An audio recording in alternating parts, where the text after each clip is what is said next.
आप सभी का बहुत बहुत स्वागत है। और चाय कॉफ़ी कंज्यूम कर ली गई है, कुछ लोग कंज्यूम कर रहे हैं एंड इसी के साथ एक बहुत ही इंटरेस्टिंग सेशन की हम शुरुआत करते हैं।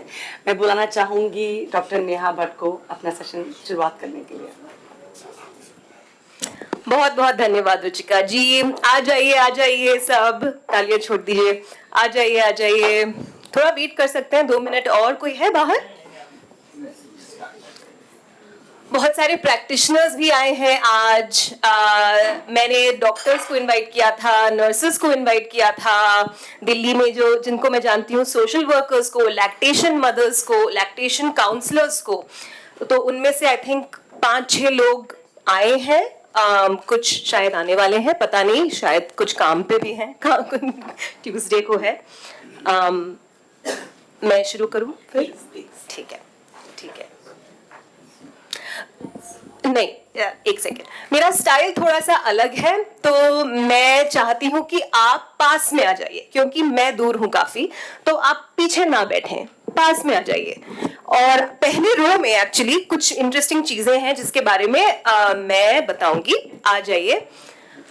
फूल है, कुछ लड्डू है जो ऑफ कोर्स आप खा सकते हैं प्रेजेंटेशन के दौरान। कुछ चीजें हमने बनाई है क्लाइंट्स के साथ, वो मैं बताती हूँ आपको उनके बारे में। आ जाइए। ये 3 एम्प्टी ना रखें तो बहुत दुख की बात है। आप आ जाओ। सुमिल आ जाओ, लड्डू के पास। लवली। आ जाओ।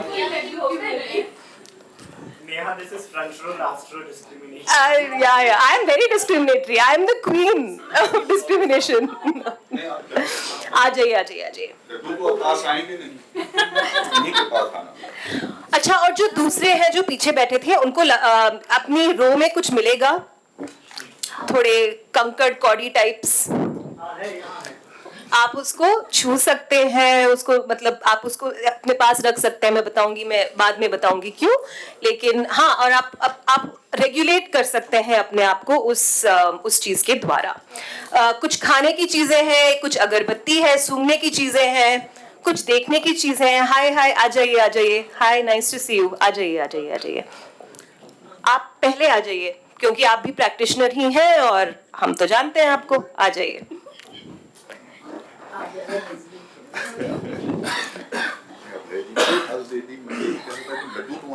आप मेरा बाद में फोटो ले लेना ना, मैं अच्छे से पोज कर लूंगी, अभी छोड़ दो।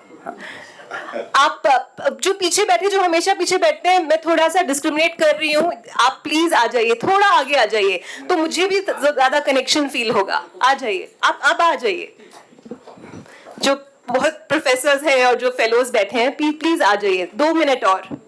मतलब आप बताएंगी कि हमारी थेरेपी भी कर देंगे? वो जादू उसी में है, आपको पता ही नहीं चलेगा। नहीं,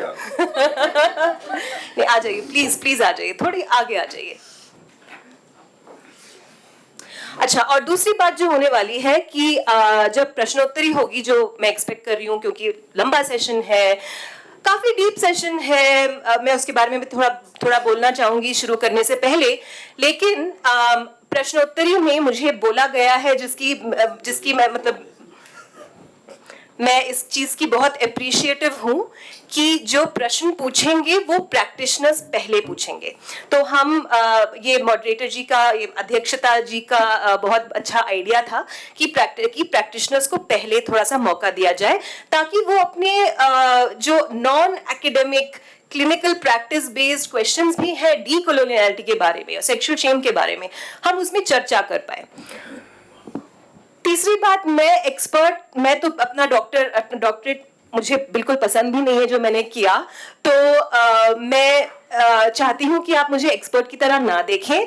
ऑफ कोर्स नॉलेज वाइज 15 साल की एक्सपर्टीज है और वो सब सही बात है, लेकिन चर्चा के टाइम मैं एक्सपर्ट नहीं हूँ, ऐसा नहीं करते। एक साथ आके सोचते हैं, सवाल जवाब करते हैं, देखते हैं कि मुझे विरोधी नहीं, मुझे किसी में फाइट नहीं करना है, ना ही मुझे बेस्ट फ्रेंड्स बनाने हैं। तो आपको अच्छा नहीं लगा तो बोलिए और उसका उपाय भी दीजिए, ताकि हम फिर क्लिनिकली बात कर पाए उसके बारे में और देखें कि ये सब तो बहुत अच्छी बात है, लेकिन आगे क्या। थैंक यू सो मच सब लोग, बहुत बहुत धन्यवाद आने के लिए. प्लीज आ जाइए, आपको दिख रहा है तो you're fine, that's lovely. जिसको नहीं दिख रहा है आ जाइए आ जाइए आ जाइए. ओके. यौनिक शर्मिंदगी का उपनिवेशीकरण. तो बहुत सारे प्रैक्टिशनर्स ने मुझे पूछा कि ये होता क्या है, व्हाट इज उपनिवेशीकरण एंड व्हाट इज उपनिवेशीकरण, right? Coloniality, decoloniality, colonization, decolonization. तो मैंने बहुत साधारण हिंदी यूज करने की कोशिश की है और मैंने इंग्लिश में भी लिखा है. तो इंग्लिश को हिंदी में लिखा है क्योंकि मुझे मेरी कॉलोनियल ट्रेनिंग के वजह से मेरा भी बहुत डिस्कनेक्ट हो चुका है स्पष्ट हिंदी के साथ. तो साइकोलॉजिकल कॉन्सेप्ट थोड़े मुश्किल होते हैं, जैसे कि आपको पता होगा और आपने मुझे भी सवाल बहुत पूछे इसके बारे में आने से पहले. तो उसी के बारे में चर्चा होगी कि कैसे हम डिस्कनेक्ट हो चुके हैं लेकिन हम कनेक्ट भी करना चाह रहे हैं, कहीं हम बीच में भी हैं, उसमें हम हील भी होते रहते हैं और उसमें हम बहुत कॉन्फ्लिक्टेड भी होते रहते हैं इस चर्चा के ऊपर. तो एक भारतीय सेक्स थेरेपिस्ट के डेस्क से डीकॉलोनियल मेंटल हेल्थ और सेक्स थेरेपी प्रैक्टिस पर प्रस्तावना और चर्चा. लाइट्स बंद कर दीजिए प्लीज. ये होता रहेगा क्योंकि बहुत सारे चित्र हैं मेरे पास. इस स्लाइड को थोड़ी देर देखते हैं.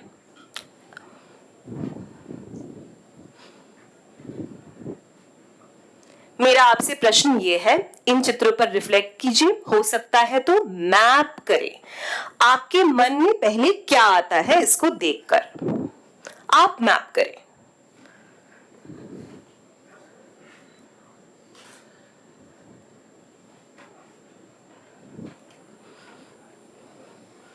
जजमेंट्स आती हैं क्या? दोस्त याद आते हैं क्या? क्या इन मेकर्स को आप जानते हैं क्या? क्या उस कपल को जानते हैं क्या अपनी लाइफ में? किसी को देखा होगा आपने. वेलकम सर, आ जाइए, आप आगे आ जाइए sir. Thank you so much for joining.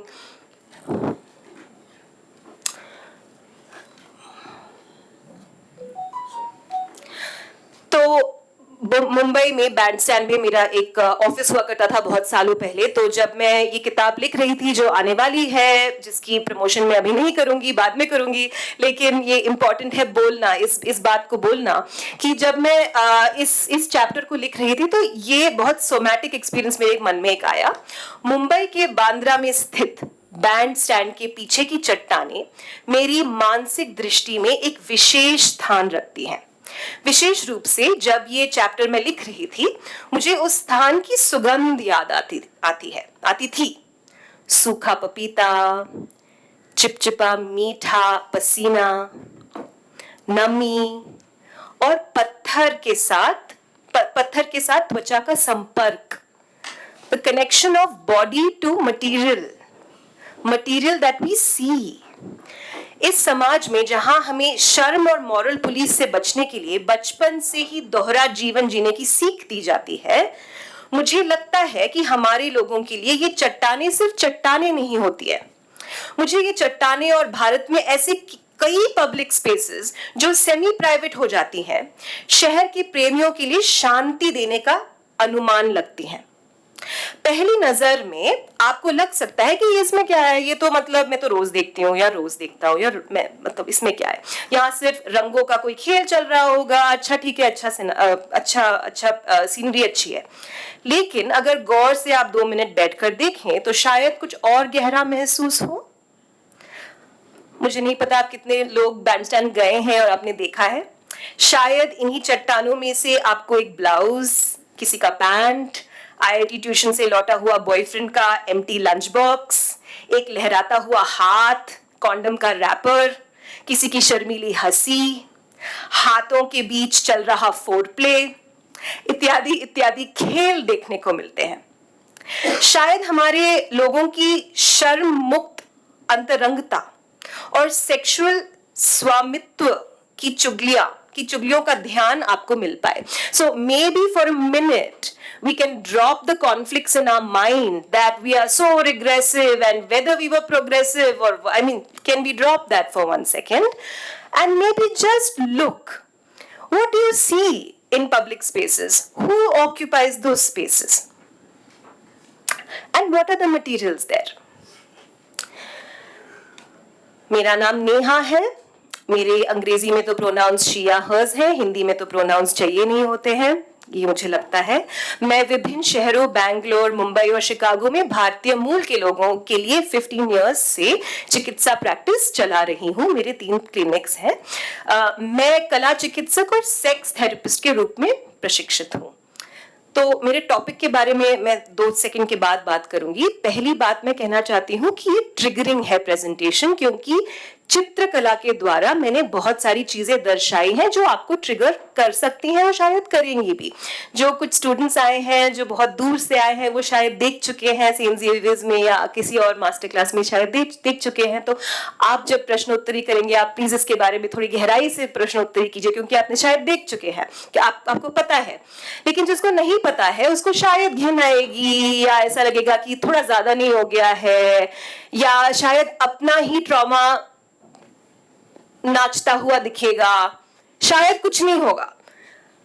जो भी हुआ, मतलब जो भी हो, प्लीज फील फ्री कि आप कभी भी जा सकते हैं।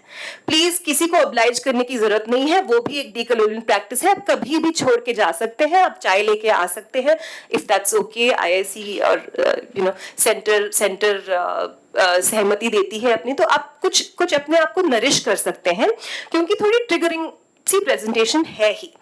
तो मैं 3 मुख्य समूहों के साथ सेक्सुअल शेम के टॉपिक पर काम करती हूँ। ये मेरा मेन टॉपिक है। तो जब सर ने मुझे प्रस्ताव दिया और सरिष्णु जी ने मुझे प्रस्ताव दिया, मैंने बोला कि मैं कैसे इसको छोटा बनाऊं, और मैं छोटा ही बनाऊंगी, मैं टाइम पे रहूंगी, कोशिश तो यही रहेगी।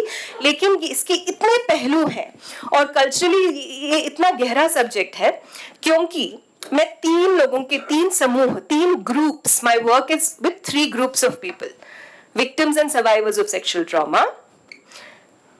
ट्रॉमा के अपराधीकरणता, सो परपिट्रेटर्स, जो हम भी हैं। इस रूम में हम भी परपिट्रेटर्स हैं, इस रूम में हम भी विक्टिम्स हैं। तो ऐसा ना सोचें कि परपिट्रेटर कोई और होता है जो आता है बुश के बाहर से और किसी को अटैक करता है और वही परपिट्रेटर होता है, या विक्टिम वही होता है जो माइनॉरिटी होता है या जो ऑप्रेस्ड होता है। ये बाइनरीज बिल्कुल गलत है इन सम वे, ये कॉलोनियल बाइनरीज है। और जैसे कि आज की बहुत मनोरंजक प्रस्तुति जो सुबह हुई उसमें भी हम ये दर्शाया गया कि उसके भी पहले ये बाइनरीज रही हैं, और बाइनरीज तो ह्यूमन नेचर को ही दर्शाता है ना, तो बाइनरीज तो है ही। लेकिन उसमें कैसे रहने की शक्ति, कैसे एक सहनशीलता कैसे रखें, वो इस टॉपिक का, इस प्रेजेंटेशन का बेसिकली एक अंग है। तो जिसकी वजह से मैं ये तीसरे समूह के लोगों के बारे में बात करना चाहती हूँ। People who identify as both, जो बोथ हैं।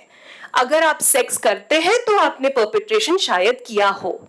मैं नहीं कह रही हूं कि आपने किसी का रेप किया है, मैं कह रही हूं कि शायद आपने किसी की बाउंड्री क्रॉस करी हो। अगर आप ये सेक्सुअल हो, शायद आपने किसी को ताड़ा हो, जो बहुत ब्यूटीफुल वर्ड आया था कल, सर आपने ही दिया था। और वो ताड़ने वाला जो उसमें इरोटिसिज्म है, उसमें वायलेंस है, उसमें लव है, उसमें प्ले है, उसमें सेंसेशन है। अब वो किसी और के ऊपर कैसे लैंड करा है वो दूसरी बात होती है, राइट? वो मेरे बारे में नहीं है, वो दूसरे के बारे में। तो ये कम्युनिटी प्रैक्टिसेस थोड़ा सा लाइट बंद कर, कोई वहां पे रह सकता है, बिकॉज ये 2-3 बार, मतलब 1000 बार होने वाला है। हाँ प्लीज, थैंक यू। तो प्रिजन कम्युनिटीज में मेरा फोकस रहा करता था। मैं एक्चुअली सिर्फ प्रिजन बेस्ड थेरेपिस्ट ही थी और मैं सिर्फ परपेट्रेटर्स के साथ काम करती थी। मुझे उसमें बहुत दिलचस्पी आई थी जब नहीं पढ़ रहा, लाइट यहीं पे है जहाँ पे स्क्रीन है, ये बंद होनी चाहिए। ठीक है, तो ये बहुत बार होने वाला है, प्लीज एडजस्ट कर लीजिए। सेक्सुअल ट्रॉमा में मैं जब काम करती थी तो मैं प्रिजन कम्युनिटीज में ही काम करती थी 10 साल तक, और उसके बाद मैं यूएस चली गई और उधर भी मैंने प्रिजन कम्युनिटीज में काम किया। और वहां पे मुझे डीकोलोनियलिटी क्या होती है और हम कैसे माइनॉरिटाइज्ड हैं एज इंडियंस, और कैसे हमारी एकेडमिक डिस्कोर्स इतनी स्टाइफलिंग है और क्यों स्टाइफलिंग है, ये मुझे बहुत 15 साल के बाद समझ में आया। उसके बाद मैंने अपनी प्रैक्टिस थोड़ी बदल दी, लेकिन मुझे बहुत वैलिडेशन मिली इस चीज से कि हाँ, ये लोकल इंडिजिनियस थिंकिंग, अब ब्राह्मण हो या जो भी हो कास्ट स्ट्रक्चर में, वो इंडिजिनियस वर्ड में यूज कर रही हूँ अपने लिए, which is people of colour, which is Indians, people of Indian origin, indigenous, इस परिभाषा से मैं यूज कर रही हूँ अभी के लिए, उसकी टिप्पणी हम बाद में कर सकते हैं। ये हमारे में कुछ है जो दूसरों के पास अलग है, और वो क्या है, वो कल्चर है, वो रिलीजन है, वो फेथ है, पता नहीं, लेकिन वो कुछ तो है और वो इरेज किया गया है। तो इस प्रेजेंटेशन में हम एक्सप्लोर करेंगे पहले आर्ट्स बेस्ड रिसर्च, जो एक डीकोलोनियल स्टाइल भी है in some ways, it's not wordy only, it's material. ये एक डीकोलोनियल मेंटल हेल्थ प्रोजेक्ट होता क्या है। फिर मैं जाऊंगी शेम की साइकोलॉजिकल परिभाषा एक डीकोलोनियल लेंस से। फिर मेरी अंडरस्टैंडिंग से कॉलोनियलिटी की परिभाषा, पहला दिन जो प्रश्न उत्तरी हुई थी कि क्या है डीकोलोनियलिटी, और सबके अलग अलग अलग अलग अलग ओपिनियंस हैं, जैसे होने चाहिए, सबकी अलग अलग प्रैक्टिसेस हैं। सेक्स थेरेपी के केस नैरेटिव्स लेंगे, और फिर कुछ प्रैक्टिकल सी चीजें मैं आपको बताऊंगी। अंतिम में मैं ऑफ कोर्स डिस्कशन के साथ हम लोग क्लोज करेंगे, लेकिन मैं चाहती हूं कि और स्कॉलरशिप आए इस फील्ड में, इसलिए इतने सारे प्रैक्टिशनर्स को बुलाया था और प्रस्ताव दिया था, ऑफ कोर्स एकेडमिक्स को भी, बट प्लीज इसको थोड़ा सा सीरियसली अपनी प्रैक्टिस में देखें। ओके, मैं इंग्लिश में पढ़ती हूँ। By distancing ourselves from people who have committed harm and disregarding the circumstances of perpetration and survivorship, we lose our best opportunity to learn how to prevent it in the first place.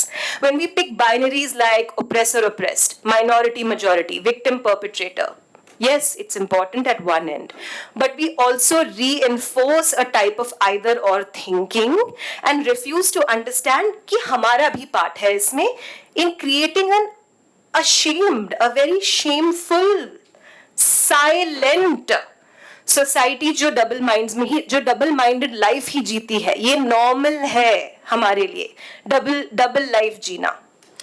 तो decolonial scholar Sonia Shah, जो अहिंसा collective में काम करते हैं California में, उन्होंने पहली बार ये बोला था, वो बहुत बारी कैंसिल हो गई थी वहां पे, क्योंकि वहां पे उनको कोई स्कॉलरशिप नहीं थी इसके बारे में, बहुत एकेडमिक स्कॉलरशिप नहीं थी, प्रैक्टिशनर स्कॉलरशिप नहीं थी, और लोगों ने बोला था तुम बकवास कर रही हो। साइकोलॉजिकली शेम की परिभाषा क्या होती है, तो आप इस चित्र को देखें। ये मेरे एक क्लाइंट ने बनाया था जो अब डिजाइनर है, और अब तो बहुत अलग अलग चीजें करते हैं, लेकिन ये थेरेपी में निकला था उनके साथ उनसे। शर्म एक भावना नहीं है, ये एक दर्द से बचाव के लिए शरीर द्वारा उत्तेजित की गई भावनाओं का मिश्रण है। It's a complex mixture. शर्म एक संवाद की सुरक्षा प्रणाली है जो एक खतरे की धारणा होने पर आता है। ठीक है, जब हमें थ्रेट लगता है कहीं से, हम अशेम्ड फील करते हैं। किसी को मैंने मोटा बोला, किसी को मैंने घटिया बोला, इंस्टेंटली आपके मन में क्या आता है? किसी को मैंने सेक्सी बोला, जो शायद अपने आप को सेक्सी ना सोचे। शर्म के नीचे अक्सर सामाजिक, मानसिक और ट्रॉमा से संबंधित बहुत सारी चीजें होती हैं, जिसकी तहकीकात होती है सेक्स थेरेपी में, जिसकी तहकीकात होती है आर्ट थेरेपी में, जिसकी तहकीकात भी होती है एकेडमिक स्पेसेस में, लेकिन इसकी स्कॉलरशिप बहुत कम है, और इंडियन स्कॉलरशिप तो मतलब ऑलमोस्ट निल है जो अभी आ रही है, जिसके बारे में मतलब बहुत अच्छी बात है, लेकिन उसमें भी एक सिस्टेमिक शेम है कि हमें तो पता नहीं, हम कैसे बोले अपने बारे में। So remember, it's not an emotion, one emotion. Sexual shame क्या होता है आप खुद पढ़ सकते हैं, मैं 2 मिनट के बाद फिर बोलूंगी।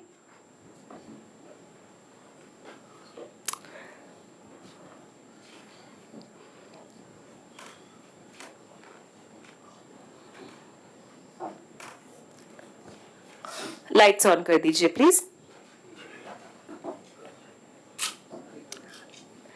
तो बच्चा सेक्सुअली अशेम्ड नहीं होता है, ये माना गया है, डीकोलोनियल मेंटल हेल्थ में माना गया है, एंटी फ्रॉइड स्टडीज में माना गया है, एंटी साइको एनालिसिस स्टडीज में माना गया है, कॉलोनियल और डी कॉलोनियल के बीच में ये बहुत बड़ा सॉर्ट ऑफ कॉन्फ्लिक्ट भी चलता रहता है साइकेट्री और साइकोलॉजी के बीच में, और ये बहुत पुरानी बात है, लेकिन ये इंडिया में नई बात है, अब एटलीस्ट हमारे एकेडमिक सर्कल्स में नई बात है।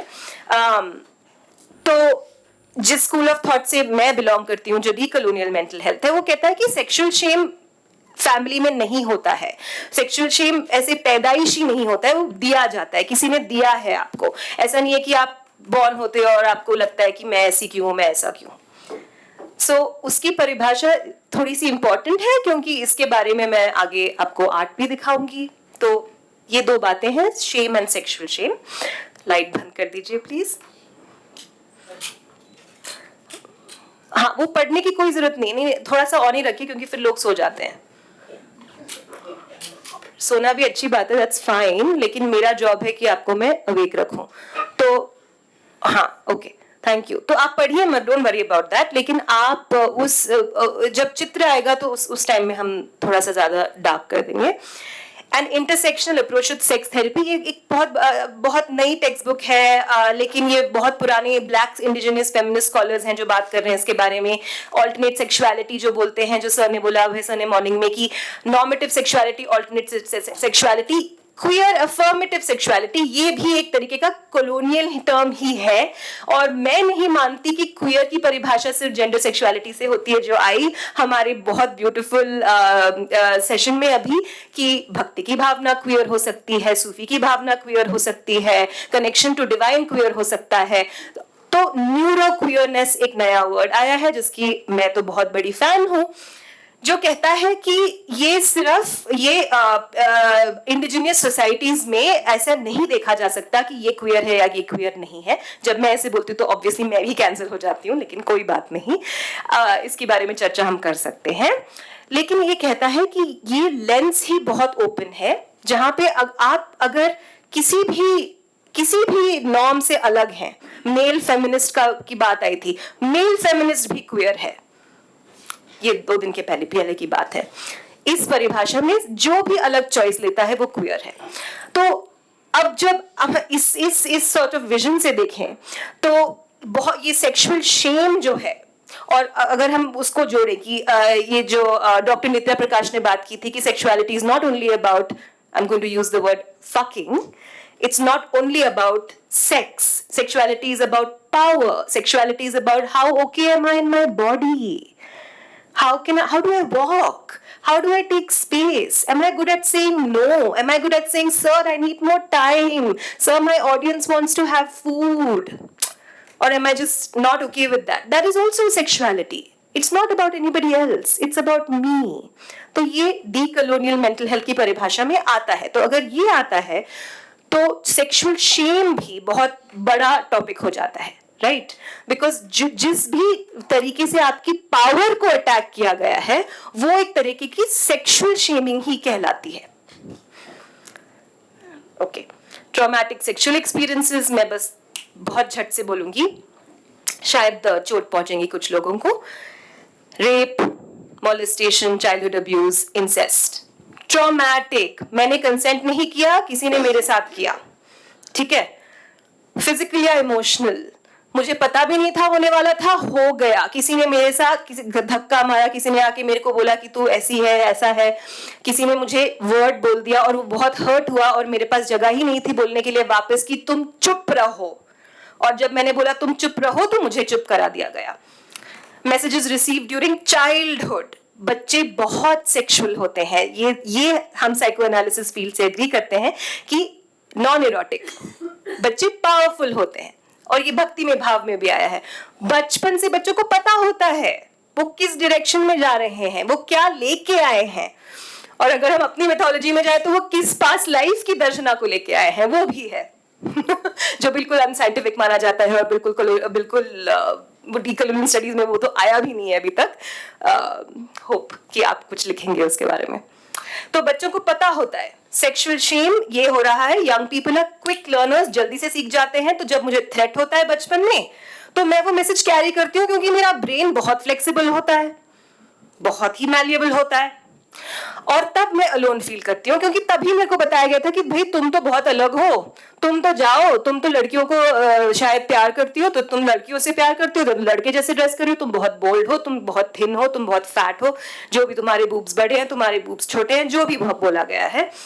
वांटिंग टू बिलोंग एक बहुत बेसिक नीड होती है, और जब वो नहीं आता है वो भी एक ट्रॉमेटिक सेक्सुअल एक्सपीरियंस ही कहलाता है। ये थेरेपी में मुझे 2 साल लगते हैं लोगों को समझाने के लिए और बताने के लिए कि ये भी वैलिड है। तुम्हें कोई चिट्ठी नहीं चाहिए किसी साइकेट्रिस्ट से बोलने के लिए कि ये ट्रॉमा है या ये नहीं ट्रॉमा है। अब तुम उसका क्या करते हो वो अलग बात है। अब तुम चाहते हो कि तुम्हारी पूरी फैमिली बदल जाए क्योंकि तुम बदल गए हो, वो अलग बात है। लेकिन कोई कोई कोई पर्ची नहीं चाहिए बोलने के लिए कि मुझे ये ट्रॉमेटिक लगा। रिलीजियस एफिलिएशन हमारी फेथ बेस्ड आइडेंटिटीज में तो बहुत है ये रिलीजियस ट्रॉमा, कि मुझे भगवान के पास जाने से पहले ही आपने भगवान मेरे ऊपर फोर्स कर दिया और आपने बोला भगवान जी आपको ये कह रहे हैं कि आप अगर लड़की से प्यार करती हैं तो आप में कुछ खराबी है। ये भी एक सेक्सुअल ट्रॉमा ही कहलाता है, राइट? बिकॉज मेरी कंसेंट नहीं है उसमें। अरे मुझे जाने दो ना वहां पे। मैं चाहती हूँ as this much 30 some year old adult कि मैं चाहती हूँ कि अच्छा भगवान का ये मानना है और मैं इस रिलीजियस सेक्ट में बिलोंग करती हूँ, वो अलग बात है, मैं कंसेंट दे सकती हूँ।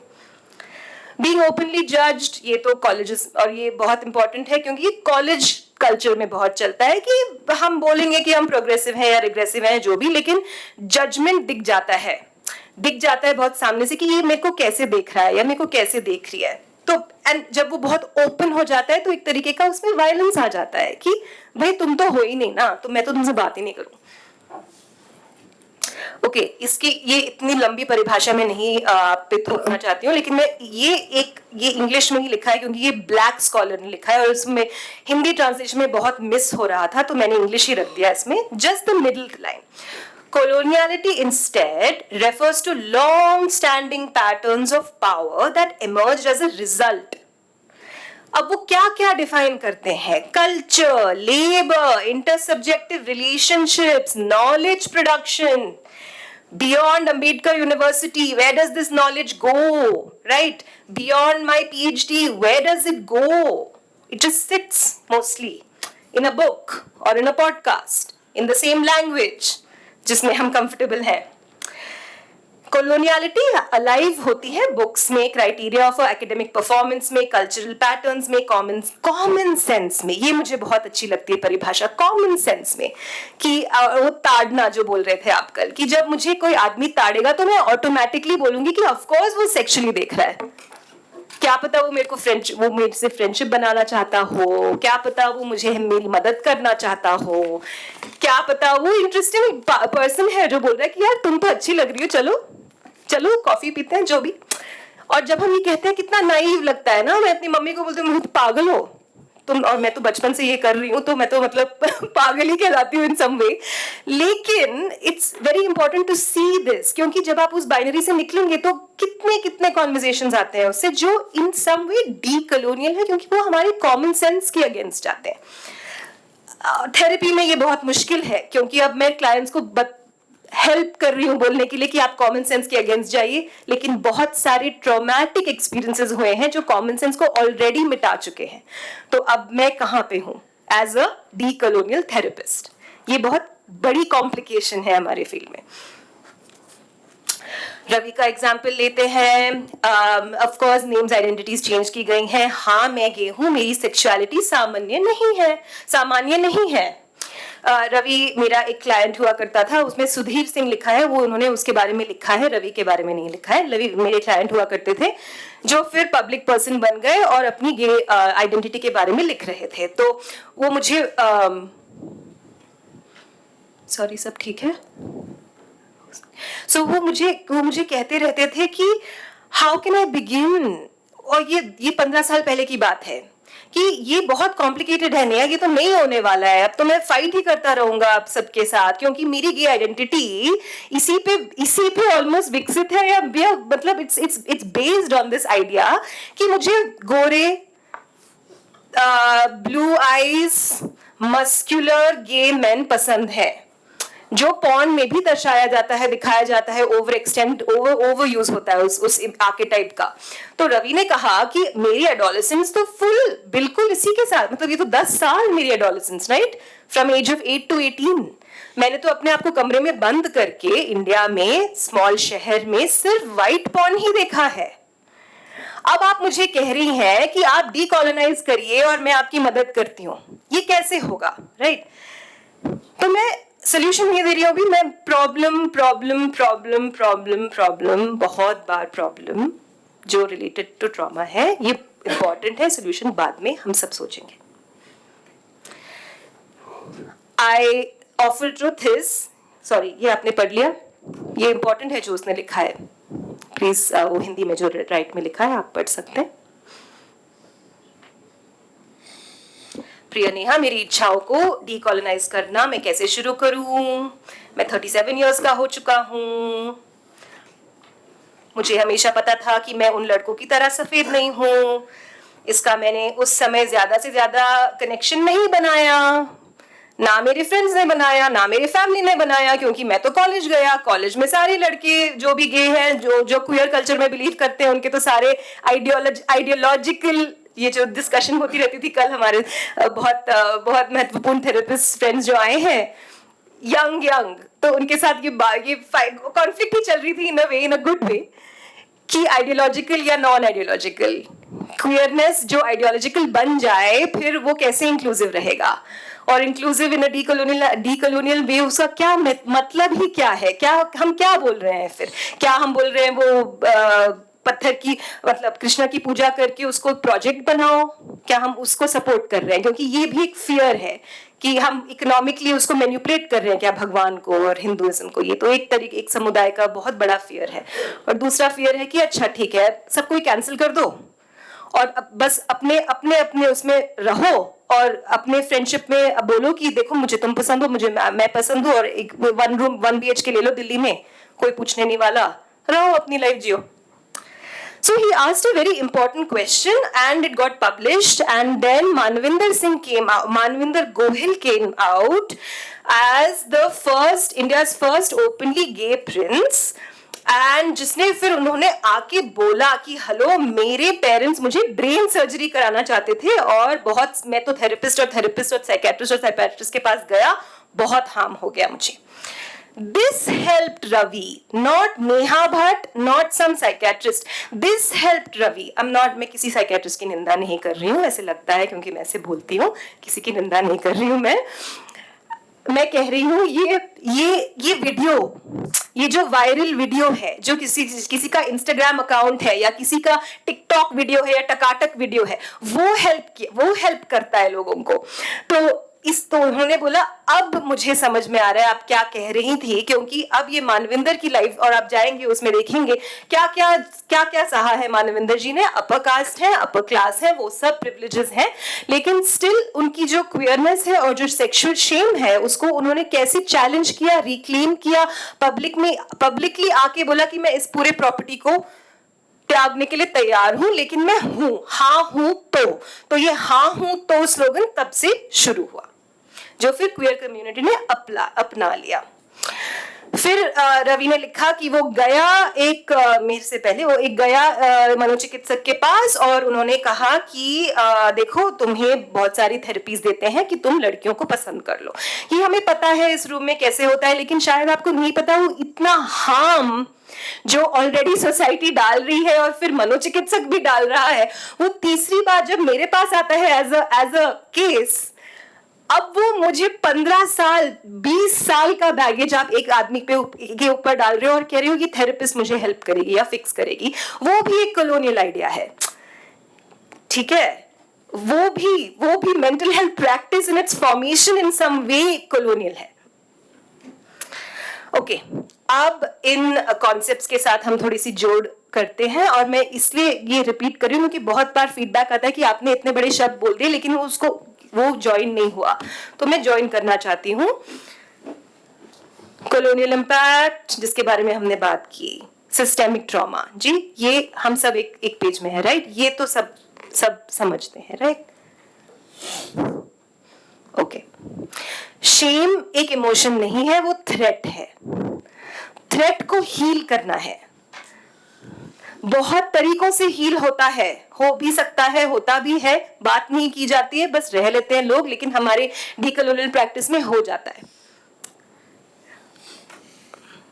And decolonial mental health field ही इससे शुरू होती है कि मेरी ट्रूथ और जो एक्सटर्नल थ्रेट ने जो ट्रूथ दी है उसके बीच में एक कॉन्वर्सेशन हो।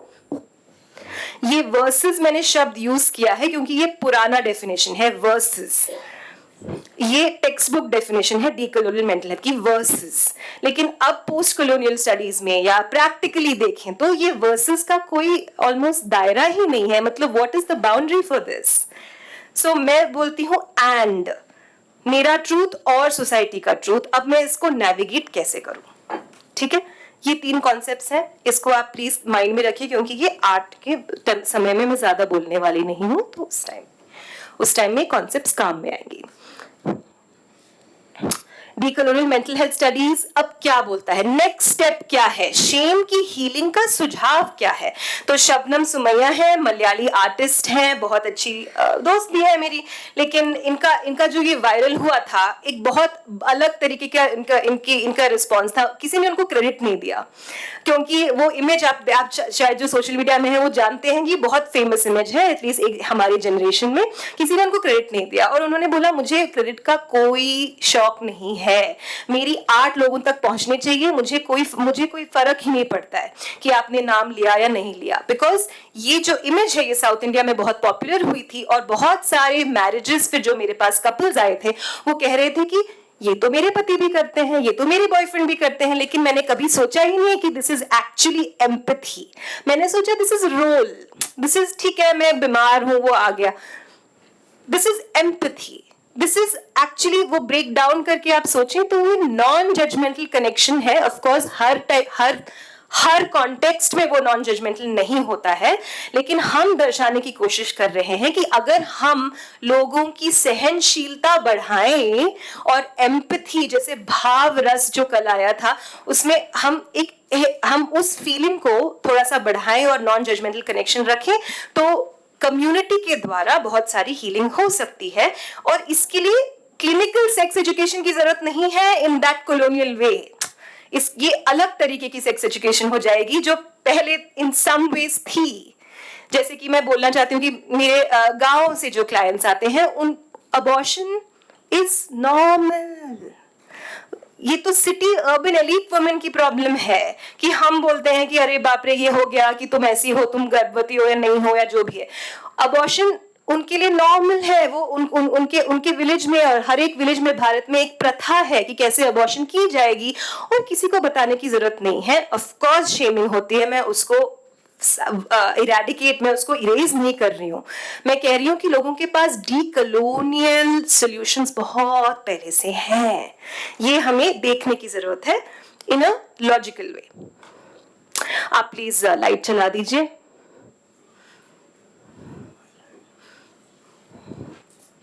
हाँ, आप वहीं पे रहिए क्योंकि अभी बहुत सारा होने वाला है। ओके, ये 3 आपको देखने की जरूरत नहीं है, इन सम वेज मतलब रीड करने की जरूरत नहीं है क्योंकि ये रुक्मिणी मैम के प्रेजेंटेशन में भी आया था। दुर्बा मित्रा का जो नया बुक है Indian sex life, colonialism, coloniality, modern thought, नई बुक है लेकिन बहुत बहुत पुराने आइडियाज को बहुत लॉजिकली उन्होंने शेप किया है। रुथ वनीता जी जो मैं चाह रही थी आए और बात करें, वो एक सबसे पहली इंडियन है जिन्होंने फॉरेन पार्टनर के साथ अबव द एज ऑफ 60 शादी की लेस्बियन पार्टनर के साथ और यूएस में जाके एकेडमिक डिस्कोर्स शुरू किया डीकोलोनियल क्वियरनेस का। और तीसरा जो एग्जाम्पल है क्वियर अफर्मेटिव थेरेपी, एक बार लाइट थोड़ी सी बंद कर दीजिए जो वहां पे, हाँ सॉरी, ये जो क्वियर अफर्मेटिव थेरेपी मानसिक स्वास्थ्य के इलाज में, बस उतना काफी, मानसिक स्वास्थ्य के इलाज में जरूरी है क्वियर की समझ एंड ऑल दैट। ये बहुत बहुत अच्छा इनिशिएटिव है मरीवाला हेल्थ का, लेकिन इसकी भी क्रिटिसिज्म यही है, इन तीनों की क्रिटिसिज्म यही है कि डीकोलोनियल सेक्सुअलिटी स्टडीज अमेरिका में ही शुरू हो रही है, अब उसकी रूट्स तो वहीं पे भी है और मैंने भी वही किया, राइट? मैंने भी अपनी स्टडीज, हायर स्टडीज तो वहीं से की। और वहीं से मुझे ये सब सॉर्ट ऑफ परमिशन मिला कि मैं अपने आप को भी क्रिटिक कर सकती हूँ और अपनी स्टडीज को भी क्रिटिक कर सकती हूँ, क्योंकि मुझे किसी यूनिवर्सिटी के उसको मतलब मुझे इस बंधन में नहीं रहना है। ये अमेरिका की सोच थी इन सम वे, ब्लैक फेमिनिस्ट स्टडीज की सोच थी इन सम वे। तो अब इसको हम कैसे अप्लाई करें, इसको हम कैसे आगे लाएं? रुत वनिता मैम भी यही कहती रहती है अपने बुक्स में। पब्लिक की सेक्सुअलिटी के प्रति एम्पैथी बढ़ाने के लिए ऑब्वियसली एक्टिविज्म में भी काम हो रहा है। ये जस्मीन पथीजा का बहुत ही दिलचस्प स्ट्रीट एक्टिविज्म प्रोजेक्ट है। आप जानते होंगे ब्लैंक नॉइज, तो वो जाके पार्क में सो जाती हैं और वो कहती हैं आ जाओ सखियों हम पार्क में सोने वाले हैं। तो ये होता है इनका प्रोजेक्ट, और वो कंबल चादर लेके चली जाती हैं बहुत सारे अलग अलग ट्राइबल ग्रुप्स के साथ, अपर कास्ट ग्रुप के साथ, अर्बन एलीट ग्रुप्स के साथ, क्वियर ग्रुप्स के साथ इन्होंने ये किया है। और वो ये वर्ड है एक्शन शीरो, और वो कहती हैं आजाद मतलब जो शीरो थी उन्होंने कहा आजादी डर, लोग क्या कहेंगे, कोई देख तो नहीं रहा है, लोग पागल कहेंगे, अच्छा लगा खुले आसमान के तले। मैं बेसिकली वो कह रही है कि मुझे बहुत अच्छा लगा, मैंने खोल दिया अपना sort of shaming common sense, और मैंने बोला कि मैं अपने आप को डेंजर में नहीं डाल रही हूँ, लेकिन मैं कम्युनिटी के साथ अपने ट्रस्टेड लोगों के साथ जाके ऑक्यूपाई कर रही हूँ स्पेस, और ये एक तरीके का डी कॉलोनियल फ्रेमवर्क है मेरे लिए, क्योंकि ये एंटी कॉमन सेंस है, राइट, इन अ वे। अकेली आवारा आजाद, ये इन्होंने टी शर्ट्स बनाई हैं, ये बहुत वायरल भी हो गया था। ऑब्वियसली गीतिका गोयल जी की बुक जो बच्चों के लिए बनी है, जैसी भी हूं मैं अच्छी हूं, जैसी हूं मैं अच्छी हूं, ये बहुत प्यारी बुक है, बच्चों के लिए है। इन सम वे अपने टाइम के पहले आई थी, before queer discourse in an English way शुरू हुआ था। And Action Shiro ने बोला कि इस time I thought when I will act as an individual, I may have to face more questions. In fact, I really was not intervened by anyone, though there were people around. The guard asked me why I was sleeping. I responded that even if men can sleep, then even I can sleep. In return, he said, हाँ madam, अगर यहाँ पर couples एक दूसरे को किस करते हैं तो आप यहाँ सो ही सकते हो। ये तो in some way वही हो गया, public semi-private space, just like bandstand. हाँ मैडम आप सो जाओ, मैं सिक्योरिटी गार्ड हूं, मैं ध्यान रखूंगा। ऑब्वियसली वो नहीं मेरा मैं ध्यान रखूंगा, लेकिन वो कम्युनिकेट करने की कोशिश कर रहा है कि आप कर लो, ठीक है, मैं हूं। अब इसकी परिभाषा मेन वर्सेस वुमेन से बहुत अलग है। ओके, अब मैं आती हूँ पॉइंट पे, जो मेरा पॉइंट है इसमें, जो सोनिया शाह जी का है, और इसमें थोड़ा सा आर्ट आएगा और उसके बाद हम खत्म करेंगे, लेकिन थोड़ा लंबा नहीं, थोड़ा गहरा डिस्कोर्स है ये। आपको ये याद है, बाइनरी परपेट्रेटरशिप सर्वाइवरशिप। तो मेरी प्रोजेक्ट मेरा जो आर्ट बेस्ड रिसर्च प्रोजेक्ट है वो 2013 में शुरू हुआ था क्लाइंट्स के साथ, 10 क्लाइंट्स के साथ। मैंने लाइफ साइज 6 पेंटिंग्स बनाई थी, बहुत बड़ी बड़ी, और उसको एग्जिबिट किया था जब मी टू मूवमेंट सामने आया था। और बहुत सारे मेरे दोस्त कॉल आउट हुए थे, प्रोफेसर्स कॉल आउट हुए थे, लेस्बियन प्रोफेसर्स कॉल आउट हुई थी, तो बहुत सारी चीजें चल रही थी उसमें। और मैंने तब निर्णय लिया कि मुझे परपेट्रेटर्स के सामने, जो मैं पहले काम करती थी, मुझे अभी यही करना है, मुझे सर्वाइवरशिप में नहीं जाना है, क्योंकि सर्वाइवर्स के पास मेरे हिसाब से उस टाइम में बहुत सारा सपोर्ट था।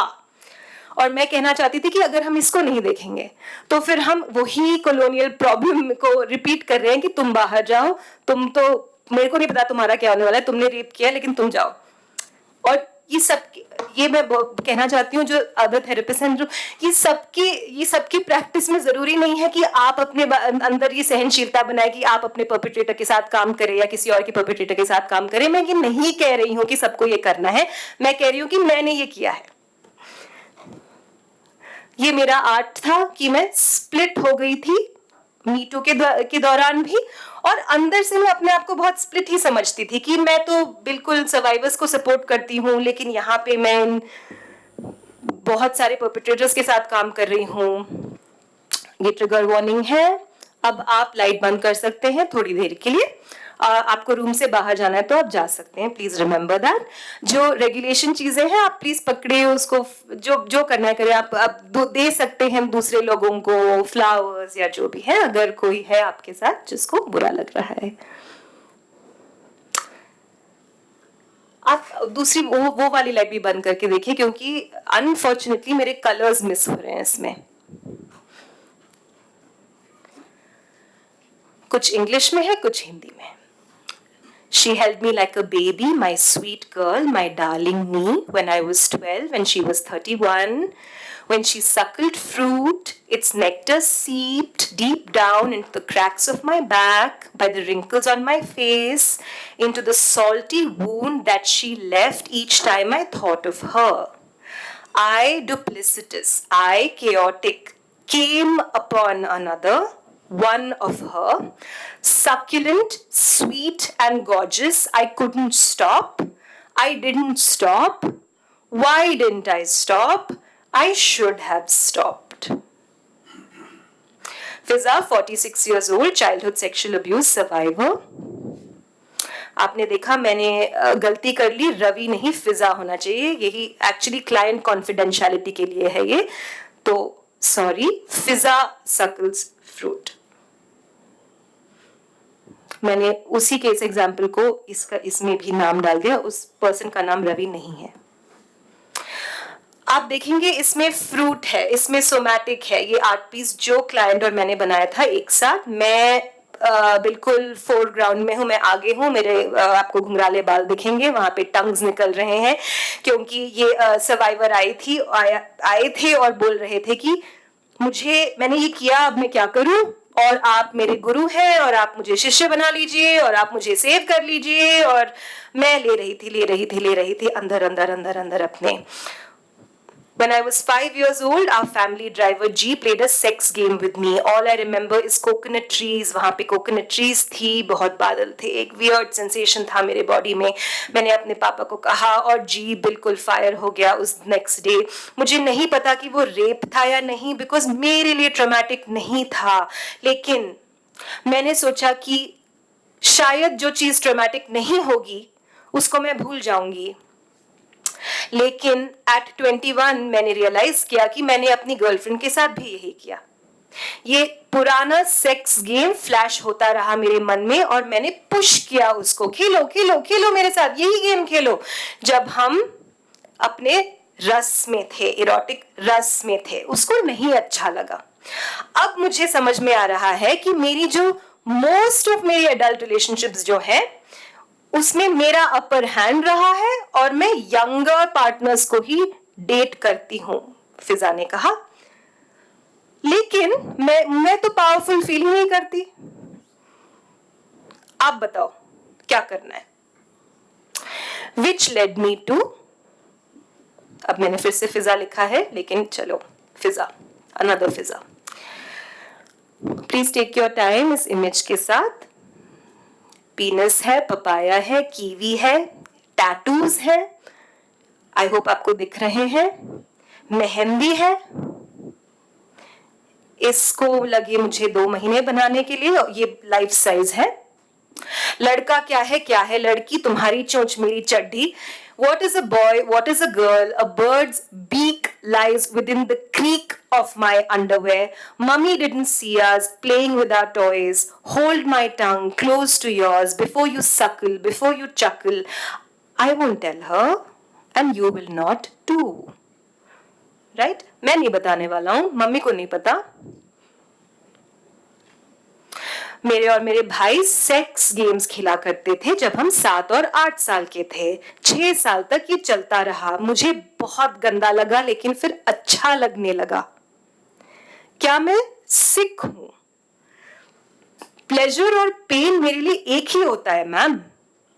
अब मैं 32 इयर्स का हूं, मैं बिल्कुल ब्रोकन हूं। लास्ट ईयर मुझे मी टू के दौरान कॉल आउट किया गया। मुझे याद ही नहीं है मैंने क्या किया था, और अब मैं अपने दोस्तों को बोलता हूं तो वो बोलता है झूठ बोल रहे हो, ऑब्वियसली। लेकिन मुझे याद है कि वो लड़की चली गई और मैं गुस्से में था, वो गुस्से में थी, और मैंने ट्राई किया अपोलोजाइज करने के लिए, लेकिन मुझे पता है it's not enough, I don't know what to do. मुझे गायब होने दो तुम्हारी यादों के कवर्स के नीचे, ये मेरे क्लाइंट ने लिखा है नीरज, क्योंकि मैं वो करना चाहता हूं जो मैंने किया और नहीं किया, जो मैंने किया और नहीं जाना। मेरी स्किन की सतरंगी परतों को एक एक करके छीलो, जब तुम मुझे और नहीं होने पड़े, जब तक मुझे और नहीं होने पड़े वो जो मैं हूं। मुझे गायब होने दो तुम्हारी यादों के कवर्स के नीचे, क्योंकि मैं वो करना चाहता हूं जो मैंने किया और नहीं किया, जो मैंने किया और नहीं जाना।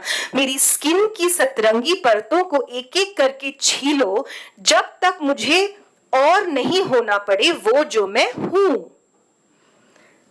मैं क्या हूं नीरज, तुम क्या हो? ये सवाल 5 साल लगे हमें इस सवाल का जवाब ढूंढने के लिए। और इन तीनों पेंटिंग्स को आप एक साथ देख सकते हैं। इस पेंटिंग के साथ भी ये सब एक ही रिसर्च प्रोजेक्ट जो एक शो में एंड हुआ था, एक ही रिसर्च प्रोजेक्ट के पार्ट है। इसको आर्ट्स बेस्ड रिसर्च बोलते हैं। और मेरी सुपरवाइजर मैं बहुत लकी थी, जो ऑल्सो एक इंडियन सिख घराने से थी और डीकोलोनियल प्रैक्टिस को मानती थी। तो उन्होंने मुझे बहुत बढ़ावा दिया और उन्होंने ही कहा कि तुम करो, तुम चिंता मत करो लोग क्या कहेंगे, तुम करो, मैं तुम्हारे पीछे हूं। मैं यूनिवर्सिटी से बात कर लूंगी, तुम करो। मैं इंटर्नशिप साइट से बात कर लूंगी, तुम करो।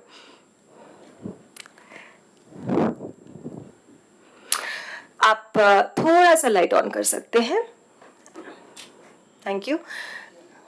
Creating art in the art therapy room, ये बिल्कुल लास्ट भाग है इस प्रेजेंटेशन का।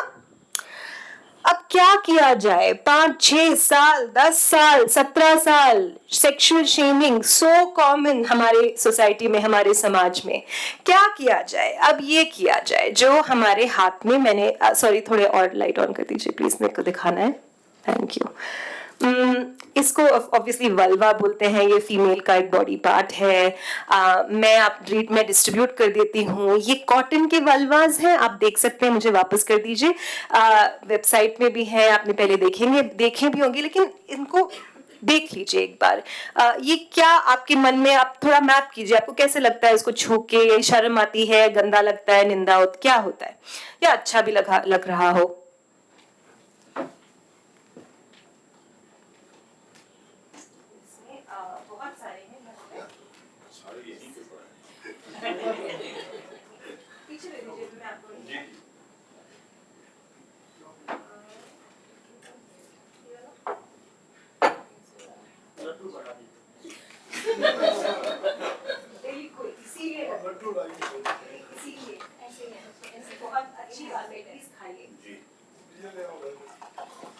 पानी पी लीजिए, जो करना है कर लीजिए।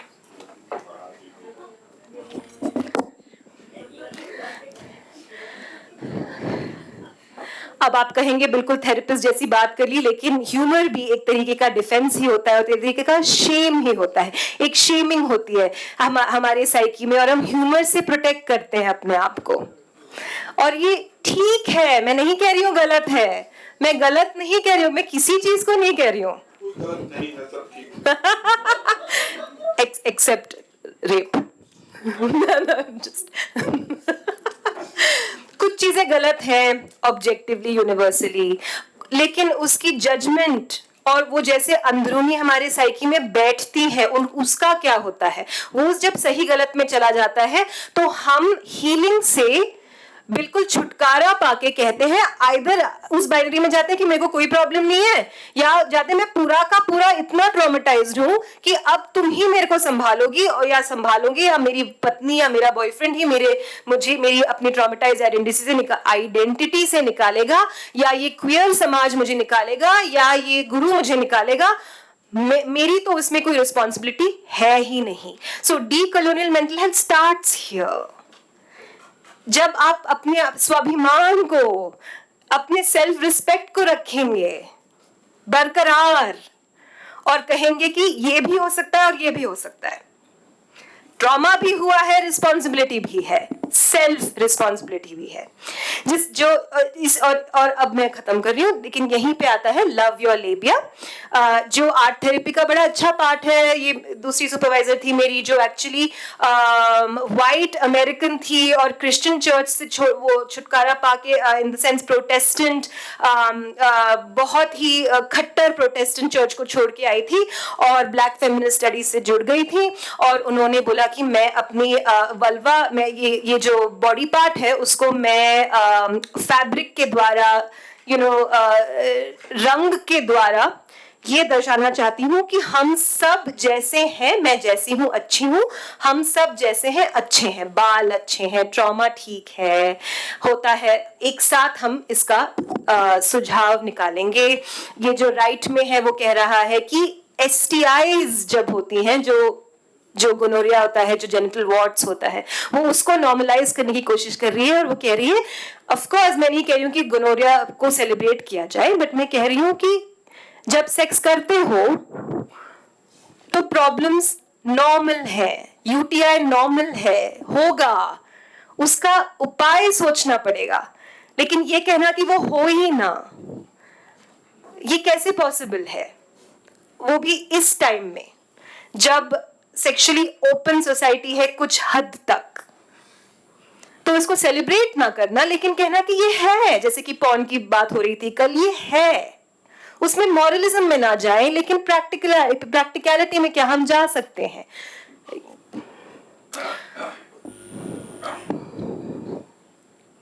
तो 5 साल तक trauma focus, sexual shame focus art therapy के द्वारा मैंने इस प्रोजेक्ट को आगे बढ़ाया और अलग अलग रिप्रेजेंटेशंस की इसकी। मैंने क्लाइंट्स ने of course poems, paintings, of course Kavita, written pieces on the healing journey, newspaper articles, अलग अलग चीजें लिखी, वो सब अपने लाइफ के अलग अलग स्टेजेस में है।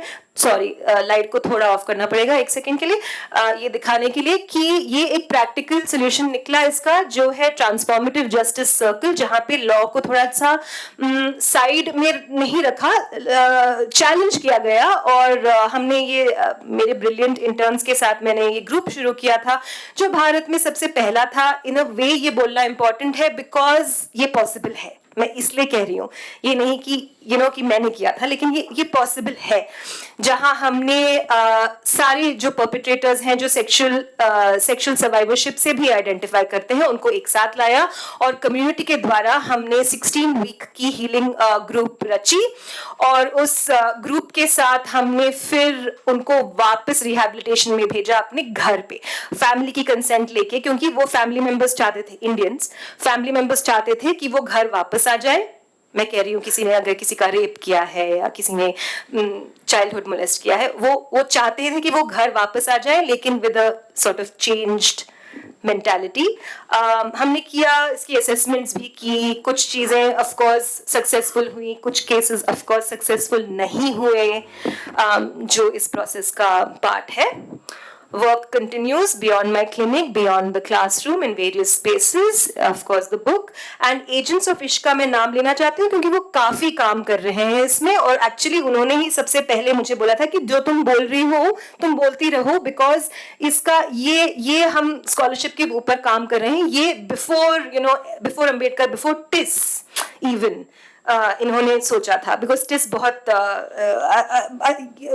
पहले टिस ने ऐसी कॉन्फ्रेंस की थी, नॉट डी कॉलोनियल, लेकिन सेक्सुअलिटी के ऊपर एकेडमिक स्पेस में, इनफैक्ट पॉर्न के स्पेस में भी। एंड लास्ट में प्रश्नोत्तर के पहले मैं इस चीज के बारे में बोलना चाहती हूँ, ये दिल्ली में है ऑर्गेनाइजेशन निरंतर, इसके साथ मैं अभी एक डिक्शनरी ऑफ वायलेंस बना रही हूँ हिंदी में। ये सिर्फ हमारे north Indian, although I am not north Indian, लेकिन ये नॉर्थ इंडियन कल्चरल सेटिंग के लिए ही है, जहाँ पे हम अलग अलग कॉम्प्लिकेटेड साइकोलॉजी टर्म्स लेते हैं, नए नए पॉप साइकोलॉजी टर्म्स लेते हैं और उनकी बहुत सारी मीनिंग्स कल्चरली सेंसिटिव वे में दर्शाते हैं, जैसे कि समझौता as repair for harm, right, जैसे कि शेम, जैसे कि एम्पैथी, जैसे कि violence and abuse. Thank you, बहुत धन्यवाद। Neha, thank you so much. और मुझे लगता है कि हम लोग जो आपने एक बात बोली मुझे बहुत अच्छी लगी, आपने कहा कोलोनियलिटी इज इट सर्वाइव्स कोलोनियलिज्म। तो हम अक्सर उससे पीछे नहीं हट सकते क्योंकि उसको कंटिन्यू करने में हमारा भी एक रोल है, हमारा भी हम भी उसको नोइंगली अननोइंगली जो कैरी फॉरवर्ड करते हैं, क्योंकि सेल्फ रिफ्लेक्शन, हाँ, अपने आप से सवाल पूछ पाना सबसे मुश्किल होता है। दूसरे से सवाल हम सब पूछते हैं, हमारी ट्रेनिंग होती है, पर क्या हम खुद से सवाल पूछकर उस पर विचार करके अपनी खुद की निंदा करके क्या उससे आगे बढ़ सकते हैं? ये कह देना जो आपने बोला कि मैंने नहीं किया, तो क्या इस बात को, क्योंकि हम कल बात जो ताड़ने वाली हो रही थी, वो मुझे भी बार बार ये ख्याल आ रहा था कि अगर मैं वहां खड़ी हूं और मुझे अगर कोई इस तरह से घूरे तो मुझे कैसा लगेगा? क्या मेरे शरीर का जो एक इंडिविजुअल एक अधिकार है मेरे होने का, क्या मैं केवल अपना शरीर हूं? अगर हम कल्चर की, स्पिरिचुअलिटी की, धर्म की बात करते हैं तो क्या श्रृंगारिकता सिर्फ औरत के शरीर में है? क्या हम औरतों को पुरुषों का शरीर श्रृंगारिक और आकर्षक नहीं लगता है क्या? तो क्या हम इस तरह की बातों से, तो आपने जो बात आज शुरू करी है कि हम जो कोलोनियलिटी की बात करते हैं हम उसे जहां कंटिन्यू कर रहे हैं, पहला सवाल हम अपने आप से पूछें। और वो सवाल पूछते पूछते I think I will want to open this floor for the audience. मैं पहली दरख्वास्त करूंगी कि जो हमारे थेरेपिस्ट साथी हैं, मैं चाहूंगी कि वो एक बातचीत की शुरुआत करें ताकि हमें नेहा की बहुत इंपॉर्टेंट और इतनी सोची, जो सुलझी भी थी और कठिन भी थी। बहुत मुश्किल होता है दोनों साथ साथ होना नेहा, पर आपने दोनों को साथ साथ किया। आपने अपनी बात को कहीं पर भी डाइल्यूट नहीं किया, कहीं भी उसको नाजुक नहीं होने दिया, और उसके बावजूद इतनी नाजुक बातों को, ट्रिगरिंग बातों को हमारे सामने रखा और हमें सोचने पर मजबूर कर दिया। तो बहुत बहुत शुक्रिया आपका। मैं पहले थेरेपिस्ट दोस्तों से दरख्वास्त करूंगी कि वो एक बातचीत शुरू करें प्लीज।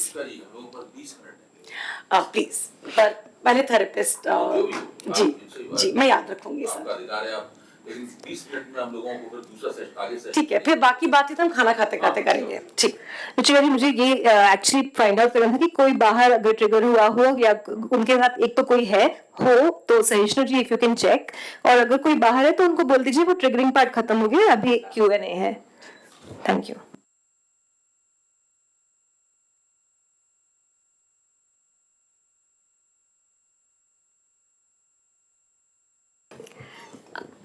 Thank you. नेहा, मैं आपको नेहा बोलूँगी, डॉक्टर नेहा नहीं बोलूँगी, क्योंकि आप यहाँ शायद दोस्त बनाने नहीं आई थी, लेकिन आपको सुनने के बाद आप मेरी दोस्त बन चुकी हैं। So it was so beautiful. So thank you so much for bringing all of this out, in a very, very radical as well as sensitive way. I love the way you started कि हम सब perpetrators हैं और हम सब victims हैं, right? तो पहली बाइनरी वहीं खत्म हो गई। So in as much as I absolutely loved your presentation, I have many questions. And my questions actually arise from the fact that I'm deeply interested in psychology, psychoanalysis. I work on emotions. And also कि ये जो हम distinction बना देते हैं practice और academic के बीच में, academic versus non-academic, ये distinction मैं सब्सक्राइब नहीं कर पाती हूँ, क्योंकि जो आपने आज बोला मेरे को नहीं लगा कि वो थ्योरी से परे है.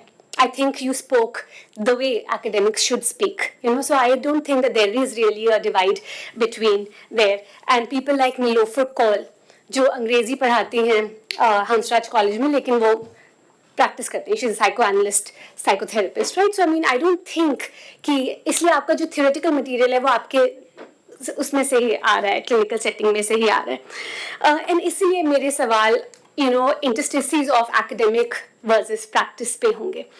मैं फर्स्ट सवाल जो आपसे पूछना चाहती हूँ वो ये था कि I found at places that I understand that you were trying to create a safe space here, okay? But I think while creating that safe space, आप थोड़ा ज़्यादा ही safe हो गई, and that is why कई चीज़ों की जिनकी हमें शायद जिनकी तरफ हमें critical होना ज़रूरी है, आप उतना नहीं हुए. For instance, psychiatry.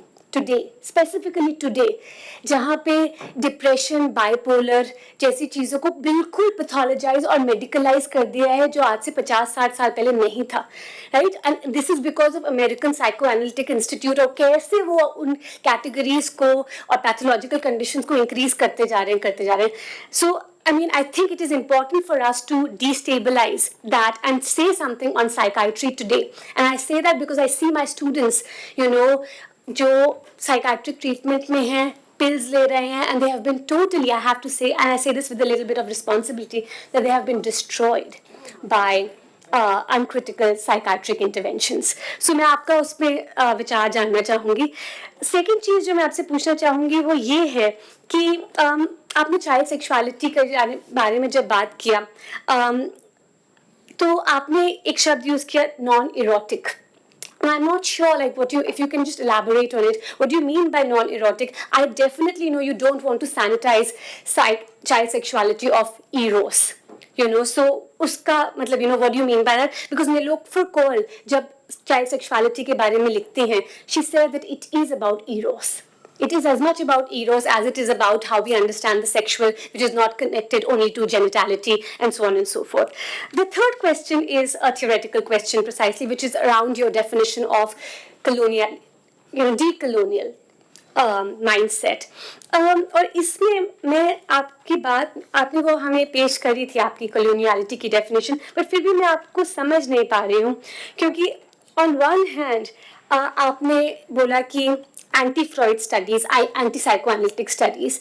तो Freudian discourse को क्या आप, and we know there are multiple Freuds, okay, Melanie Klein भी Freud हैं, Anna Freud भी Freud हैं, और Jacques Lacan भी बोल रहे हैं return to Freud, okay, so Juliet Mitchell भी Freud हैं, Benjamin, you know, so ये तो कौन सी Freud की बात हो रही है, और आप जब कहती हैं anti-Freud, तो आप किस Freud की बात कर रही हैं, और क्या, और या फिर आप totally, and this is something I don't think you're doing, that you're totally disavowing psychoanalysis, right?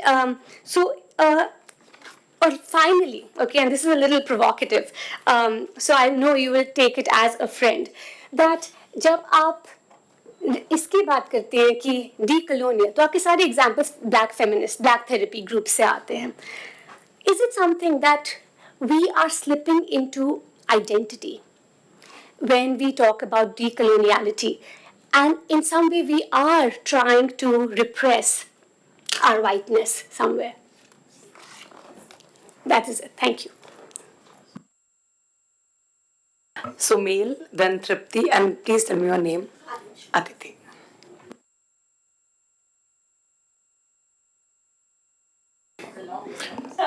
Yeah. Mine, I think. Just a request to have questions brief because we have, yes.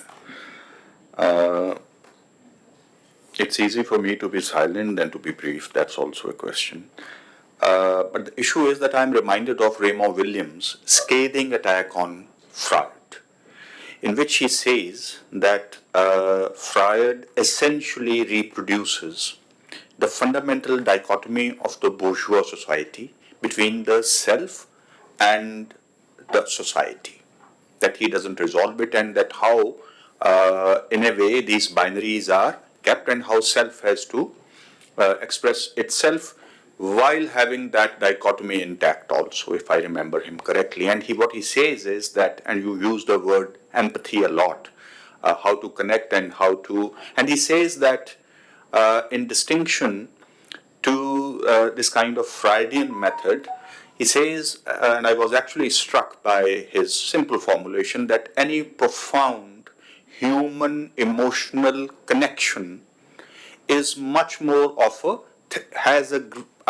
equally therapeutic power, which I suppose comes, in that sense, he is also trying to say to get rid of the dichotomy between the self and the other. I was also I mean, it comes to my mind that, if I remember correctly, that Roy Bhaskar, great Marxist historian and philosopher of science, came down to the question of love. I heard his lectures, and this was the thing that he ultimately kept on focusing, that earlier that he was much more into these conceptual classifications, which helps us, that is a kind of the accepted academic method, but then he comes down, and the way he was saying it, love, then I realized that perhaps we have much more of a greater tradition in Islam, Persia particularly, and the Indo-Persian and the Punjabi thing, and this whole concept of ishq and it has an extremely sublime meaning also. So, what I want to say is that it also connects with the European self that Raymond Williams suggests, which comes that within the West there can be multiple traditions, and within the whites, what do we do about them? The internal debate that they have, and the way they are coming to a profound human emotion, and what Roy Bhaskar is saying is in a sense also touches with the conceptual formations that we also have, a full-fledged theory of emotions, which I think has its own advantages. So how do you connect? And this is my question. Thank you. So, question is, how do you connect? How does one connect the fact that there are multiple truths also in the white Western framework, and how do we connect our multiple truths, right? That's what मुझे ये समझ में आया. Dialogue. I mean that I know. There is a zone of dialogue also. जी.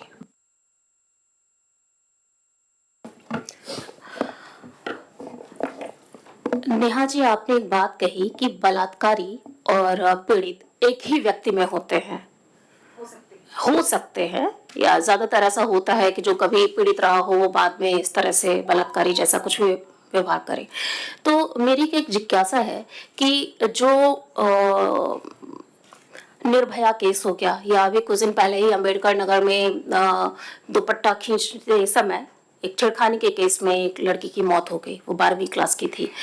तो क्या इस तरह के संदर्भ में, हाँ, निर्भया केस के जजमेंट में ट्रायल के दौरान एक बंदे ने, राम सिंह ने शायद सुसाइड भी कर लिया था, may be because of guilt, लेकिन क्या एक क्रिमिनल साइकोलॉजी या एक मेंटल एक तरह का व्यवहार, तो क्रिमिनल माइंडसेट नहीं होता इसके पीछे? पहली एक चीज. और क्या आपने कभी इस तरह के किसी कोई केस ऐसा डील किया है? So how is the criminal and एक जनरल पर्सन, नॉर्मल में क्या डिफरेंसेस कैसे आप देखते हैं? पहली बात तो ये हो गई. और दूसरा, रेप जो है वो बेसिकली एक लीगल टर्म है, ज्यादातर एक लीगल टर्म है.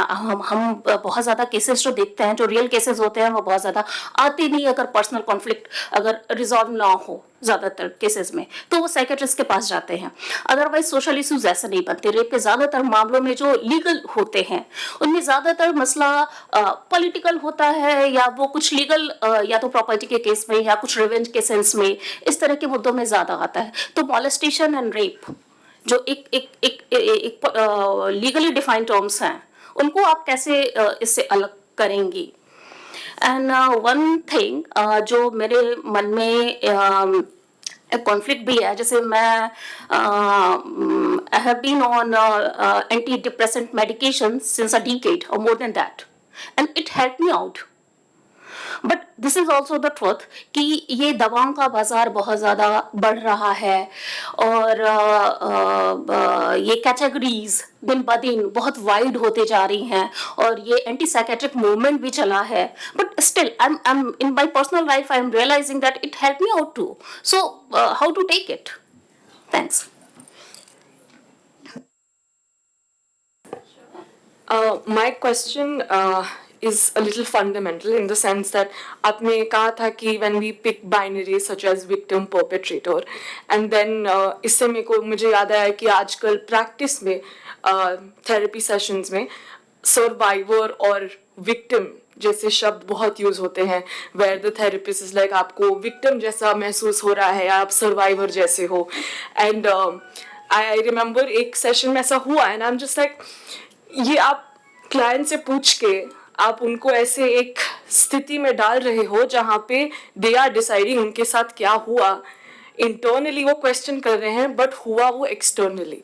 तो क्योंकि डीकॉलोनाइजेशन है ये, और क्योंकि शब्द कोश बहुत इम्पोर्टेंट है, जैसे कि अभी मैम ने भी बोला कि the word rape and molestation is legal, but the words like survivor and victim, I feel like इतना ज़्यादा वो अब academic papers में भी है, it's everywhere, and because we have done masters, तो उसमें भी हम यही पढ़ते हैं कि सर्वाइवर है या विक्टिम है, उस हिसाब से आपके सेशंस होने चाहिए.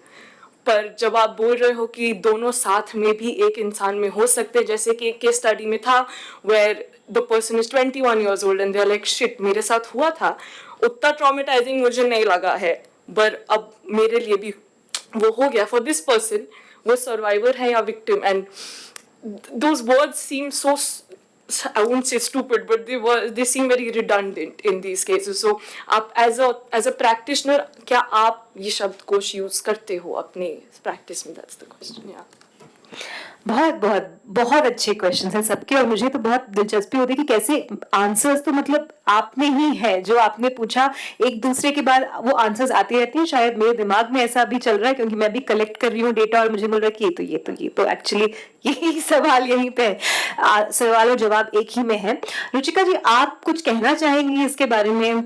मतलब सवाल नहीं बट कमेंट्री जो आई है. I think I agree. मुझे लगा कि आप दोनों के क्वेश्चंस का जो एक हल था और आपने उसको प्रॉब्लमेटाइज भी कर दिया है कि किस तरह से हम लोग एक only focusing on the psychiatric and medicinal aspect of it, कहीं ना कहीं हम कम्युनिटी का रोल जो है भूलते जा रहे हैं, जो सुमेल ने भी बोला रहा है.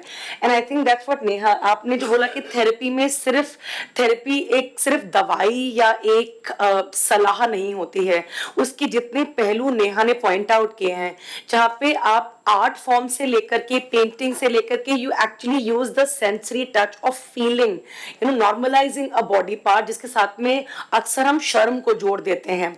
हम औरतों के शरीर को सेलिब्रेट भी करना चाहते हैं, उसको छुपाना भी चाहते हैं साथ साथ, हाँ, लज्जा भी चाहते हैं साथ साथ, अदा भी चाहते हैं साथ साथ, राइट, और शर्म भी एसोसिएट करते हैं. So I think these are questions that I think you are right, they are coming up very beautifully for you Neha. Please go ahead, I am looking forward to your answer. No but thank you, क्योंकि आपने आधा तो मेरे लिए answer कर ही दिया. Because it's that reflection जो mirroring होती है, ये बहुत इंपॉर्टेंट है. जैसे ये भी एक कम्युनिटी है, ये ट्रांजिएंट कम्युनिटी है जिसकी रिस्पॉन्सिबिलिटी अध्यक्षता है. हम इसी कम्युनिटी में आंसर्स आते हैं. जैसे मैं आपको देख रही थी और आपके प्रेजेंटेशन से कनेक्ट कर रही थी मिस्त्री जी से, और अलग अलग इन सम वे एकेडमिक्स से मुझे ये कंप्लेन और एकेडमिक स्पेसेस से, और एकेडमिक्स भी, but people are just a manifestation of space in some way, right? That's what हम साइकोथेरेपिस्ट बिलीव, कि हम इसमें इतने सॉर्ट ऑफ डूब जाते हैं, इस लैंग्वेज और एटिमोलॉजी बेस्ड क्वेश्चन में ही हम डूब जाते हैं कि हम वो प्रैक्टिकल एस्पेक्ट को देखते नहीं है ज्यादा, और उसमें मुझे लगता है बहुत डिस्कोर्स मिस हो जाता है और नॉलेज गैप्स बढ़ती रहती हैं. सो ये थोड़ा सा लंबा आंसर है मेरा, but I will try to simplify मैं क्या कह रही हूँ. सर्वाइवर एंड विक्टिम, ओके, मैं कनेक्ट करती हूँ सब कुछ. सर्वाइवर एंड विक्टिम से शुरू होना है अदिति, राइट? आप जैसे चलाती हैं अपनी प्रैक्टिस जिसका नाम माइंडफ्राई है, right? It's also a very usual pop psychology term. आप पॉप साइकोलॉजी ना में विश्वास ना करें, वो मुझे पता है क्योंकि मैंने आपका काम पढ़ा, ठीक है. लेकिन हम एक प्रैक्टिकल रियलिटी में रहते हैं, तो उस पर्सन को कैसे बोलना कि मैं सेफ हूं, राइट, वो मेरी लैंग्वेज के ऊपर डिपेंडेंट है. तो सर्वाइवर विक्टिम मैं बिल्कुल यूज करती हूँ टू स्टार्ट. अब वो मेरे ऊपर है, और मेरी और उसके बीच में पावर डायनामिक के ऊपर है कि मैं उस क्लाइंट को कैसे कंफर्टेबल बनाऊं, इतना कि ऑब्वियसली वो छह जो सेक्सुअल शेम के जो स्लाइड से, traumatic experience, religious shame, sexual shame, body shame, emotional shame, blah blah blah, उस तक मैं कैसे पहुंचूं और बोलूं कि ठीक है, अच्छा अब इस सर्वाइवर आइडेंटिटी को डिसॉल्व करते हैं, अब इस विक्टिम आइडेंटिटी को डिसॉल्व करते हैं. एक्चुअली ये बहुत इंपॉर्टेंट पॉइंट है, इसलिए, और ये क्वेश्चन आता है तो मुझे दिखाना भी है. Next slide, which is literally this. Oh sorry, ये कनेक्टेड है. मेरे पास दोनों में कनेक्शन था. हाँ, दिस स्लाइड, ये हमेशा प्रश्न आता है, इसलिए इन सम वे मुझे ये दिखाना चाहती हूँ. प्लीज लाइट ऑफ कर दीजिए.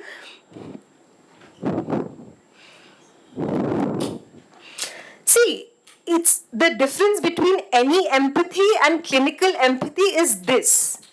इसलिए हमें ट्रेनिंग दी जाती है, फ्रॉइड की हो या नॉन फ्रॉइड की हो, आर्ट थेरेपी हो या म्यूजिक थेरेपी हो, डांस थेरेपी हो, जो गुरु शिष्य परंपरा वाज दिस, राइट, कि आप 15 साल काम करेंगे किसी के साथ, 3 साल का रेकी कोर्स नहीं और क्लिनिकल साइकेट्रिक मेडिकेशन ही नहीं, बोथ बाइनरीज आर एक्सट्रीम्स। ये ट्रॉमा थेरेपी की छवि है, in a way it's like the reflection and it's a very beautiful way कि पहले हम शुरू करेंगे ट्रॉमा के साथ, फिर हम जाएंगे क्लाइंट के ऊपर नीचे, उनके जो होते रहेंगे अप्स एंड डाउन्स, फिर वो एक पॉइंट आएगा जब वो स्टेबलाइज हो जाएगा और वो कहेगा कि अच्छा नेहा अब मुझे सर्वाइवर मत बुलाओ, आई हेट दिस टर्म, ठीक है अब मैं उस टर्म को रिप्लेस करूंगी with let's go down integration, then potential crisis point, adaptation, emotionally resensitized to the world. In some way this is also what is happening with colonial trauma. Systemic trauma को भी हम ऐसे देख सकते हैं, इसलिए, और मैं थोड़ी complicated point बोल रही हूँ कि हर एक डिस्कोर्स की अप एंड डाउन जर्नी होती है, क्योंकि बहुत सारी, और कॉलोनियल डिस्कोर्स एक ट्रॉमा ही तो है, तो उसकी हीलिंग भी अप एंड डाउन ऐसी दर्शाती है, अगर हम इसको as a spine रखें, right? So I'm trying to say, now you can put the lights on please. हाँ लाइट चला दीजिए, कि शुरू वहां से करना है जो प्रैक्टिकल टर्म है इन अ वे प्रैक्टिस के लिए, राइट? इसलिए मैं सॉर्ट ऑफ एंटी फ्रॉइड हूं and Melanie Klein's Freud, father daughter rift and all that, because मुझे उसमें 15 साल की प्रैक्टिस में मुझे, और चेंजिंग वर्ल्ड भी, जो वर्ल्ड ऑर्डर चेंज हो रहा है उसमें मुझे रेलेवेंस नहीं लगता है बहुत ज्यादा, फाउंडेशनली रेलेवेंट है लेकिन प्रैक्टिकली रेलेवेंट नहीं है। तो जब लोग आते हैं मेरे पास और कहते हैं कि मैंने 15 साल, कुछ लोग आते हैं बोलते हैं मैं 15 साल से साइको एनालिस्ट के पास ही हूँ, फ्रॉइडियन, तो मैं ऑब्वियसली निंदा नहीं करती हूँ, लेकिन मैं कहती हूँ कि अच्छा आपके पास कोई मैप है क्या, कि आपने क्या सीखा, आप कैसे गए, कहाँ से गए, कुछ रिजल्ट है क्या उसका, और ऑफन वो नहीं कह पाते हैं, तो फिर मुझे लगता है, और ये एक डिस्कोर्स की बात होती है, फिर मुझे लगता है कि आपकी फिर सेल्फ रिस्पॉन्सिबिलिटी कहाँ पे आई 15 साल में, अगर वही आपको लीड कर रहा है उससे। और ये this is a very old debate in some way Latika ji about the stuckness of Freudian school, Melanie Klein's father's Freudian school. तो ये एक theoretical point है in some way, and बाद में absolutely open to discuss this more. तो अब बात आती है ब्लैक फेमिनिस्ट थियरी की, जो आपने पूछा। सारे एग्जाम्पल्स ब्लैक नहीं हैं। रुत वनीता जी बिल्कुल ब्लैक फेमिनिस्ट स्कॉलरशिप से हट गई हैं, हट चुकी हैं, डिसअपॉइंट हो चुकी हैं। ब्लैक जस्मीन पतेजादी तो यूएस में भी नहीं रहती हैं। तो मेरी बहुत सारे एग्जाम्पल्स थे। शायद ब्लैक स्कॉलरशिप आपको हाईलाइट हुआ क्योंकि वो आपकी पॉइंट सही है। हम आइडेंटिटी में बिल्कुल जा रहे हैं और आइडेंटिटी में बिल्कुल कंस्ट्रिक्ट हो चुके हैं कि हम देख ही नहीं रहे उसके आगे मतलब सॉल्यूशंस क्या हो सकती है। And I am talking at a practical level कि just because somebody is black in a way and their scholarship is black doesn't mean कि वो डिकोलोनियल है इन अ वे। एंड वो प्रैक्टिकली देखा जाए तो वो आता भी है केस स्टडीज में और क्लाइंट स्टडीज में, और वो दैट्स अ होल थेरेपी का point which brings me to systems, criminal and court case. जैसे कि आपने बोला, बिल्कुल क्रिमिनल्स के साथ ही काम होता है। मैं क्रिमिनल नहीं कहती हूँ क्योंकि वो टर्म मुझे हेल्प नहीं करता है एज अ थेरेपिस्ट, क्योंकि मेरे मन में जजमेंट आ जाती है कि ये तो क्रिमिनल है। बट वो मेरा सॉर्ट ऑफ क्लिनिकल पर्सपेक्टिव है। कभी कभी आते हैं लोग डिटेंशन इसके साथ डोमेस्टिक वायलेंस ऑर्डर के साथ आते हैं, पुलिस प्रोटेक्शन एक्ट के साथ आते हैं, कोर्ट केसेस में काम होता है मेरा, दिल्ली में सुप्रीम कोर्ट में काम होता है मेरा। I go do survivor advocacy, survivor support, तो बिल्कुल लॉ के साथ ही काम होता है मेरा, जिसकी वजह से मैंने वो डीकोलोनियल लॉ क्वेश्चन भी पूछा था पहले, बिकॉज उसमें मुझे बहुत दिलचस्पी है। लेकिन हीलिंग में this is our training, and therapists in the room will also say कि we have to drop the judgment to be non-judgmental in the clinical space. तो ये back and forth होता रहता है। Sorry? 3 बजे उनका लंच का किचन बंद हो जाएगा तो हमें बातें बंद करनी है। No problem. So can we carry this forward as we have lunch? Thank you so much. Thank you. मेरा बहुत अच्छा बातचीत। Thank you everyone.